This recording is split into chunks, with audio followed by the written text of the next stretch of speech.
In contemporary U.S. society, there are various problems within many psychiatrists' ways of diagnosing mental illnesses. Many people every day are misdiagnosed with syndromes and disabilities that have been labeled as common to the behaviors being observed. The DSM is the Diagnostic and Statistical Manual of Mental Disorders. This manual offers a common language, standard criteria, and classification for known or recognized mental disorders. This manual was originally published in 1952, but is now in the 5th revision. Many doctors and psychiatrists follow this manual religiously, diagnosing patients' behaviors as cookie-cutter mental disorders.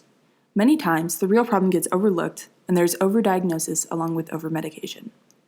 In my personal life, I've seen this firsthand. My stepbrother was diagnosed with severe Asperger's syndrome when we were in the 4th grade. This syndrome is a condition on the high-functioning end of the autism spectrum, where some of the symptoms the affected person exhibits are extreme social anxiety, challenges with nonverbal communications, such as reading, body language, and facial expressions, an obsession with specific topics. He was advised to go through many sessions of therapy and prescribed countless medications to somehow improve this said condition. As a result, my brother felt that he was confined to the specific label of this condition and felt that there was no escape from it.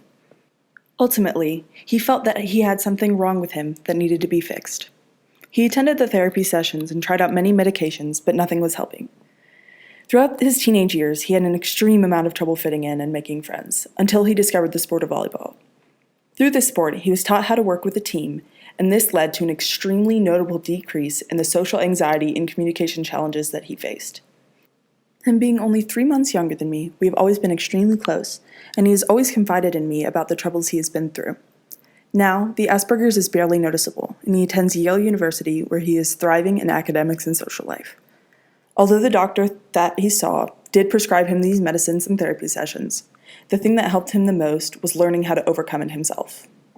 There's a lot of controversy and discussion around the validity of the manual itself. Many people believe that the use of statistics in the realm of mental health is not a credible source of diagnosis.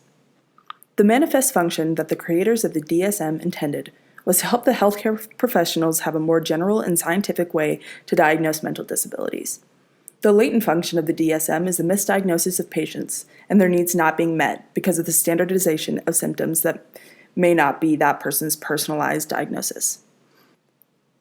These psychiatrists are diagnosing in an emotionally functionalist way. The focus is not on the individual, but on the illness instead.